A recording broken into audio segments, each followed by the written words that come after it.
55 वर्ष के युवा नेता राहुल गांधी 58 दिनों के बाद, 58 दिनों के ब्रेक के बाद बिहार में चुनाव प्रचार करने के लिए पहुंचे।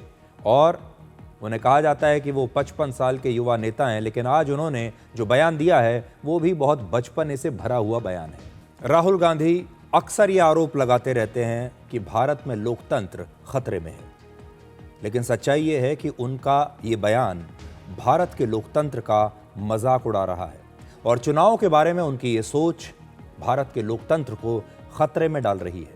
अगर आप उनके बयान को ध्यान से सुनेंगे तो उससे दो बातें पता चलती हैं। पहला, वो ये कहने की कोशिश कर रहे हैं कि बिहार की जनता ना तो चुनावों को लेकर गंभीर है और ना ही वोट डालने के लिए परिपक्व है, वो केवल नाच गाने के आधार पर वोट डालती है। उन्होंने ये बयान देकर बिहार की जनता का अपमान किया है। दूसरा, इससे उनकी खुद अपनी सोच भी उजागर होती है, जिसमें वो भारत की चुनावी व्यवस्था और भारत के लोकतंत्र पर ही बहुत गंभीर सवाल उठा रहे हैं। और शायद वो ये कहना चाह रहे हैं कि भारत में चुनाव गंभीर मुद्दों पर नहीं लड़े जाते, सिर्फ नाच गाने पर लड़े जाते हैं, ड्रामे पर लड़े जाते हैं और मनोरंजन के आधार पर लड़े जाते हैं, और भारत की जनता गंभीर मुद्दों के आधार पर वोट डालती ही नहीं। अब राहुल गांधी से दो सवाल हैं।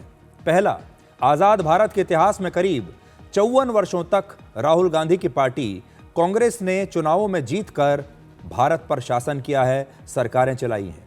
तो क्या इसका मतलब यह है कि कांग्रेस पार्टी ने जितने भी चुनाव जीते इस देश में वो सब नाच गाने के आधार पर जीते हैं, वो गंभीर मुद्दों के आधार पर नहीं जीते हैं? दूसरा, राहुल गांधी को यह भी नहीं भूलना चाहिए कि भारत की इसी जनता ने, जिसका वो आज अपमान कर रहे हैं, बोफोर्स में भ्रष्टाचार के मुद्दे पर उनके पिता राजीव गांधी को वर्ष 1989 में सत्ता से हटाकर विपक्ष में बैठा दिया था।